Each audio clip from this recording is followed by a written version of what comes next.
This is Enrico Andre, and I welcome you to Vibe with me. On this episode, I packed up my gear and made my way to Chi-Town to vibe out with Chicago's own Michael David Hammond, who's known for his work in numerous television shows and movies. To name a few: The Chi, Chicago Fire, the Netflix original Beats with Anthony Anderson, Dave East, Drizzy, and a host of others. He can also be seen in his upcoming role in Power Book 4, Force, which centers around Tommy Egan after he left New York. We're also joined by another Chicago native, Dem Perry, a young actress and co-host of Vibe With Me, who has done me the honor of conducting this interview while I just sit behind the cameras, spark one, drink my drink, and enjoy the vibe. So vibe with me. What up, though?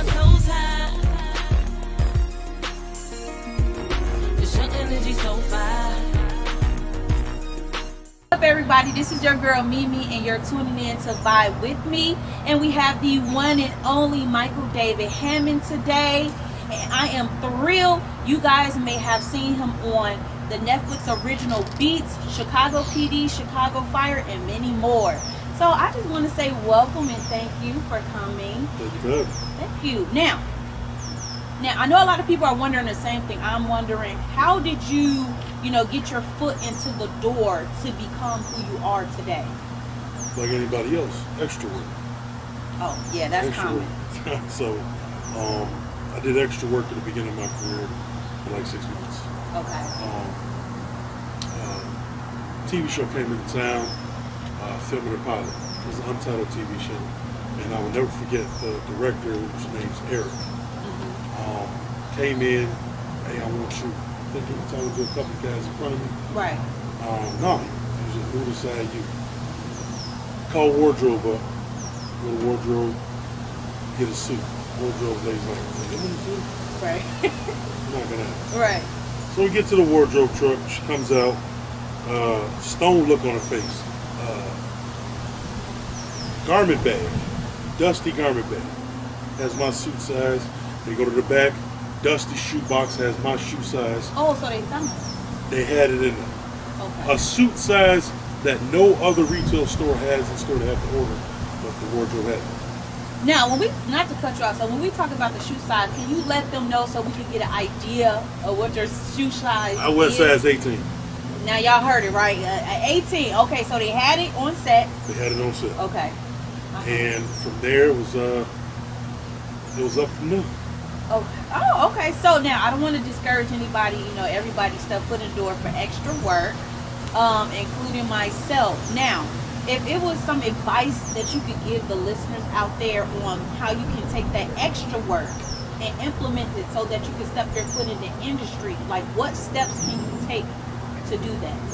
So, getting into the industry is like getting into any industry. Right. You got to start at the bottom level. If you go to a Fortune 500 company, you ain't going to be the VP. Right. You got to start in the mailroom. So the mailroom, in the film industry, is extra work. It is. So you just work your way up. Don't keep yourself at that level. If you're going to do extra work, okay, do that. Get your experience on set and take the proper steps of climbing the ladder. Exactly. Now, I've seen your headshots, and I know recently when we have spoke, you actually had the same headshot for like over 10 years because you look the same. Ooh-wee. So let's talk about the headshot. My headshot was taken. So I started acting January 3rd of 2008. My headshot was taken, I want to say, I think it was May. It was May of 2008. I just got a brand new headshot. I think it was March of 2021. Come on now. And that headshot, the old one. How many, just name a few episodes that you booked from that headshot alone.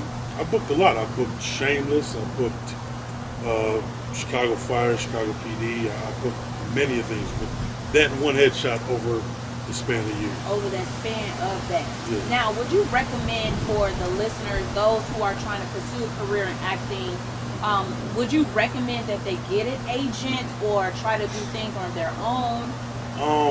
Well, agent is pretty much, it's recommended. But for the first portion of my career, I had no agent. It was all okay. networking. You know what I'm saying? Okay. Word of mouth. You need this guy on here. You need him. Right. You definitely need him. Right. So I say, you need an agent, but also when you're on these sets, Right. I don't care if it's one line or multiple scenes. Right. Make an impact to where this director will talk to this director and that director will talk to this director, Right. and so on and so forth. You got to make an impact. So just your appearance alone will get you booked just from the word of mouth with another director. Exactly. Okay, exactly. Now, I know everybody is watching. Just if you have not seen Michael David Hammond in person, he does appear to be regular height, but he's extremely tall. Yes. Can you give them like a guess of how tall you are? Are we guessing? I'm 6'5". Woo, that is tall. Okay. Straight to this camera. I'm 6'5". And I know you guys have seen that one episode where he was on Shameless, where he was being locked up, okay? And it seemed like everybody was his same height, but actually, as you said, the secret, you were actually taller. I'm taller. I'm literally 99.9% of the time I'm taller than everybody in the set. Everybody. So what they do is they put lifts in their shoes, or they'll have them in platforms or stilts or whatever. Just because you're so. Now, I do want to get more on your background, what makes you, but my next question to you is your appearance. And I know the casting directors, they look at you, you're getting a lot of bookings, but what is it about you that makes them go, I need you? Because you're booking each month. Well, it goes with your work ethic. I mean, your talent, of course, but it's also work ethic comes in with it. Right. You know what I'm saying? Every time I go to set, I don't care what my agent says. You could send me, my line could be, hey, how you doing? Right. I'm gonna give you the best, hey, how you doing, than anybody else is gonna do. Can you give us an example? Hey, how you doing? Now, if you want to be aggressive. Hey, how you doing? Now, if you were being curious. Hey, how you doing? See, I mean, now you see it from a professional. Okay, we got it. I mean, I love it. Now, when we think about certain things, now, when we think about family, do you have like a family support? And I know that could be hard for a lot of people that's out there getting it by themselves. Like, how is your family support? The support is starting to grow more and more. Okay. A lot of times you don't get the support because people don't understand. Right. If you get into something people don't understand, they're going to be hesitant. You know what I'm saying? Mm. So with my family, the support is starting to roll more and more and more. But towards the beginning and leading in, everybody was like, nah, that's not. And then when you started booking those roles, did you see a lot of people tend to come towards you, like random phone calls? Oh yeah. Oh yeah. I got both sides of the family started showing up. Right. Oh, that's my cousin. Right. That's this, that's that. Haven't seen you in years. Yeah, I don't even know who you are. Right. Right. You know, let alone you ain't finna come talk to me like we'd have been seeing each other Right. every day. No, it's not gonna happen. Now, I do know it was someone that was really, really close to you, and we spoke about that not as much. And I mean, it was your brother, and I do want to know, how did losing him really impact your acting? You general as a person. Well, I use a hashtag in a lot of things I do. And it's called Continuing Greatness with my brother. My brother was one that really supported me, and because it was always the money thing. Every time I got a check, it was not, or every time I booked, it was like, it wasn't a, man, congratulations, you booked. Right. It was how much I get out your check. Yeah. You know what I'm saying? So, but yeah, it hit me hard. I didn't do anything for like a month and a half. I didn't do anything. But then, I'm laying in bed, and I'm like, I hear his voice like, hey, you better get up and continue what you was doing. Just because I'm gone, I'm not gone. I'm saying? So that really impacted me, and I want to keep working and be able to. I want to be standing at them Oscars or the Emmys and dedicate that to him. Yes. So, Yes. And I see your personality is really huge. yeah. I see that you actually went viral on TikTok. Yeah. So let's talk about that. You do quite a few skits on TikTok. One is my favorite with the little cousin that you have. So tell us about that. Which one? Oh, you talking about Fred? Fred. Everybody knows my Fred. God, man. The funny thing is, I was sitting in the house, and I'm like, okay, I did this skit called "Getting Kicked Out of Church," Right. Yeah. and okay, it was flowing, Right. But then I'm like, I gotta get some more content, and then I started looking through the filters, and Right. and then I see this thing that'll widen your mouth and your nose. I love that one. You know what I'm saying? So I'm like, all right, I got to create something with it. And then this voice just came into where I'm like, hey, what you doing? How you doing? Yeah. So it put two and two together, and boom, Fred was created. And then you just got a whole skit. Yeah. Now, so I do have to ask. I watched it myself. If you guys haven't, once again, the original Netflix movie Beats. Mm-hmm. How was that experience? You know, being on set. I mean, it was a lot of great actors and actresses on set. Even one we had from Chicago herself. So, like, how was that experience being on there? It was amazing. It was definitely amazing. It was truly an experience to be on that set with such phenomenal talent. I can't. There was no complaints at all. And working with the director, Christopher Robinson, it was just like no other.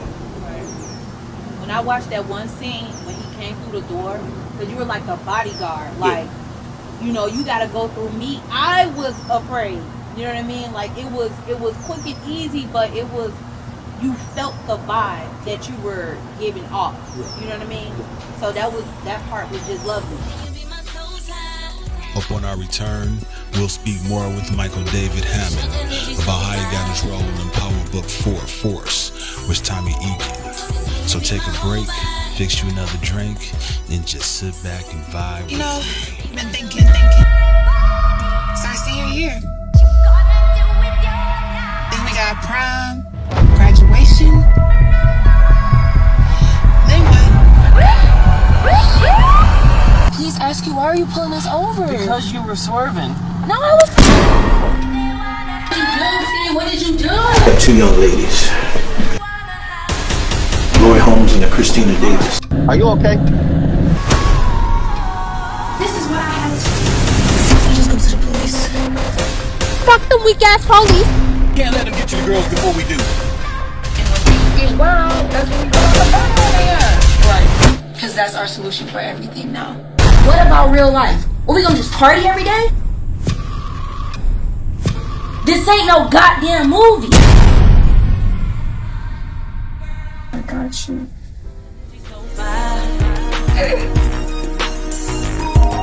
Can you be my whole vibe?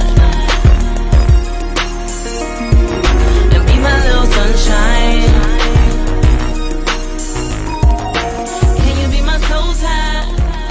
Now, everybody know I am in love. I am fascinated with this show.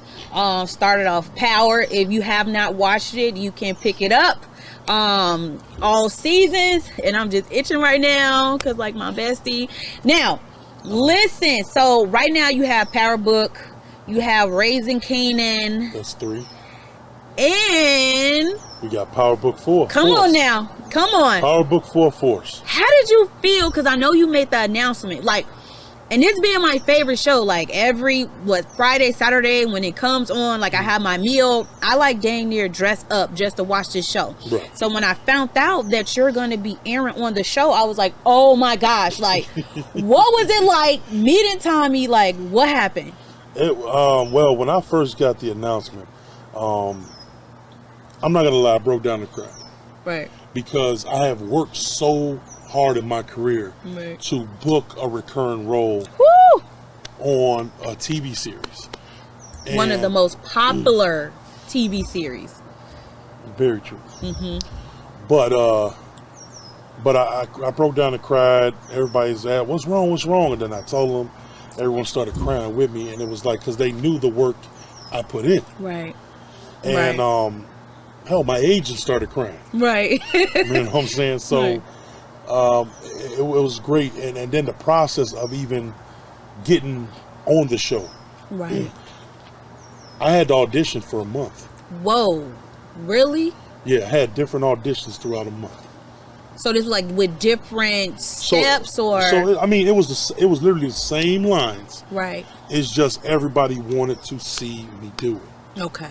So when they did the Zoom meeting, the casting director, it was just me and the casting director, and everyone else, all the producers were muted, Right. and the cameras were off, everything. Right. So after I did my lines, one of the producers came on and said, "Hey, we love it, Wow. but do it a different way, flip it." Right. So instantly, I flipped it, immediate adjustment, did it. All the producers came on, What? and they were like, "Yeah, you." Like, were you nervous? I looked, and I'm like, "Oh man, they finna say something, man." Right. And I'm like, I've never been nervous in an audition, Right. but when everyone came unmuted and turned the cameras on, Right. I'm like, "Oh man." So they all came on silent. I'm like, like, "What's did I do going on? good? What's going on?" And then they just all started clapping. Really? So, like, at that moment, did you feel like I got it, or it was like, okay. I knew I had it because the producer who came on said he wanted the adjustment. right? He immediately said, he's like, "You didn't need no couple minutes or anything like that. Just went You right did into an it. immediate adjustment." And my response was, "That's my job, and I'm an actor. I'm supposed to be able to adjust." So he said, He "All ready right, for an interview? you know what I'm saying? We'll be talking to you." Right. So literally that was on Thursday. Friday came nothing. Saturday came nothing. Sunday came nothing. Now mind you, I stayed up all night Sunday night. Right. I was up until maybe about 5 in the morning Monday morning. I'm dead sleep. 9:30 in the morning call. I will never forget it. 9:30 on the dot, my phone starts ringing. "Hello?" My agent, "Boy, get your tail up." Right. I said, I'm like, I'm up. What's up? What's going on? "You sitting down?" I said, "I'm laying down." What's going on? "You just booked out." Oh my God. I busted my nightstand. Are you serious? Pounding on it.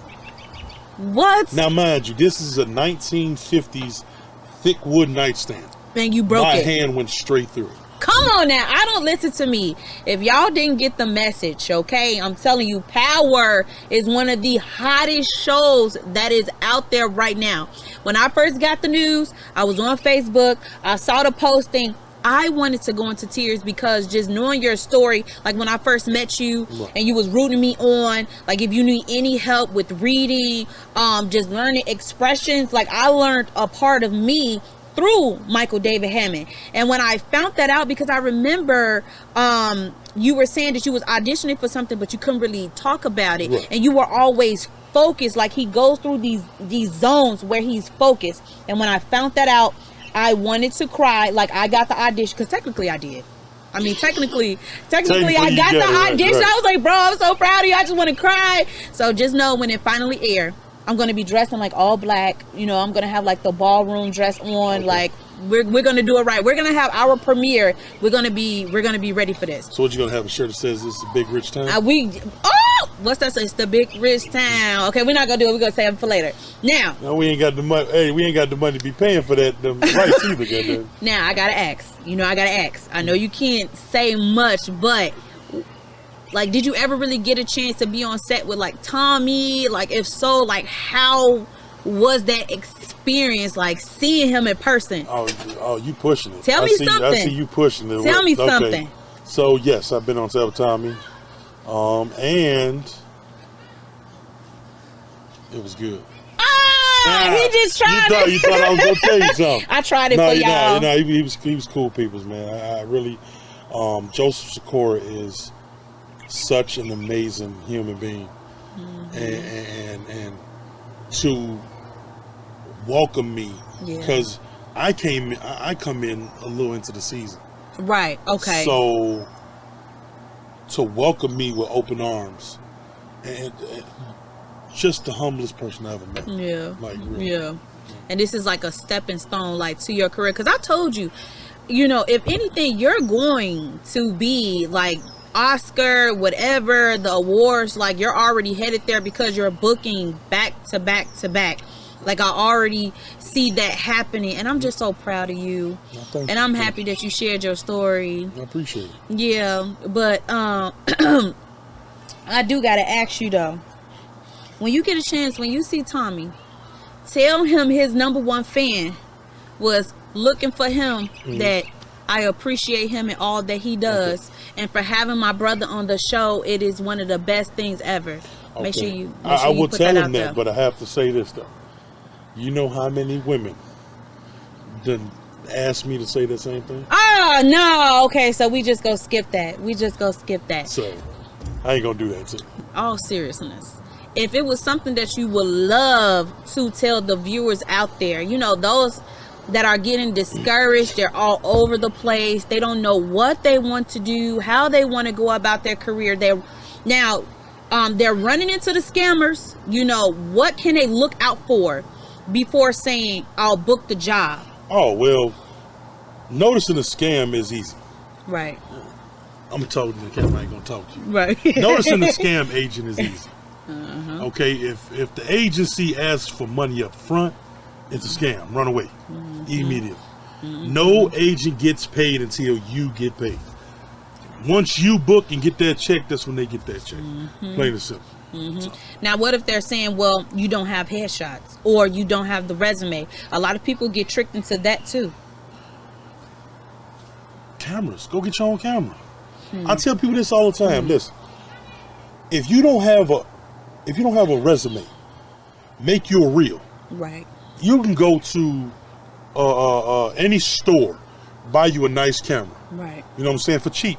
You know, $150, $200, whatever. Right. Buy you a nice camera and make yourself a reel. Right. Go out there and record something. I don't care if it's a minute scene here, a minute scene there. Right. Record, shoot your own stuff. Right. And build something up. And with So the that way, yeah. if you don't have a resume, you can easily be like, look, I don't have a resume. I have a headshot, but I have this too. Right. Here. Now you can see what my talent is. And the demo reel basically displays the level of your acting ranges. Exactly. Correct? Right. Exactly. So it's not just all monotone, it's different stages of like seriousness, Right. happiness, being in things like that, different stages. Right. I tell people all the time, if you're going to do a reel, if you don't have a resume, you're going to do a reel. Or even if you have a resume and you're going to do a reel, Right. make sure that reel consists of drama Right. and comedy. They want to see those two ranges. Okay. You know what I'm saying? So that's what you got to do. That's a good tip. Yeah. Now another thing is too, now with the pandemic that's going on, and I know production was actually down for a little bit of time, where it was postponed for like almost a year. Yeah, almost a year. And how did that impact you? Like, were you still working? Like, how did that go? Through the whole pandemic, so we shut down March 16th, Okay. 2020. We didn't get back going until the end of September of 2020. Right. I had a couple, literally one or two, and it wasn't major, but it was something. Right. But the main thing was to really, keep me going is Right. TikTok. Right. Okay. TikTok, you know what I'm saying? That's how you hone your craft. Right. Do little skits, do this and do that. So, Right. yeah. Okay. Yeah, TikTok, that's where you really went viral. Social media, your personality is just booming. Right. Now, I just got to say this. Did you lose your ticket yet from Chicago Fire from the unlimited drinks? No, I still got free drinks for life. I still got free drinks for life. So if you guys didn't check it out, he was most definitely on Chicago Fire where they was giving out, you have to find that ticket. And most definitely my man's found the ticket and he has the drinks for life. And I think they're kind of getting irritated every time you come to the bar for free drinks. Herman doesn't like it at all. Yeah. Can you do that? Can you do that cheese that you do with the ticket? There you go. I ain't got to sing it, but you know. Yeah. Oh gosh. Well, I want to say thank you for, coming and just vibing with me, sharing your story. It was awesome. Did you want to leave the crowd with anything today? If I can leave anything, I want to leave some advice to anyone that's starting in this industry or in any endeavors that you are going through, you're going to pursue. Stay focused, stay determined. Rome wasn't built in a day. You know what I'm saying? It may not happen when you want it. It's going to happen when you need it. You feel me? Yes. So keep on pushing, keep on pursuing. Don't let anyone discourage you. Yes. Nothing and no one. Yes. And let them know where they can find you at, some of your social medias, where they can interact with you. So you can find me on, this is the hashtag for both TikTok and Instagram. It's at @thereal_MDH. And you heard it from Michael David Hammond himself. Yes. I am your girl, Mimi. And thank you for coming and tuning in, vibing with me. And you guys have a great day. And can you be my whole vibe? And be my little sunshine? Can you be my soul tie? 'Cause your energy so fire.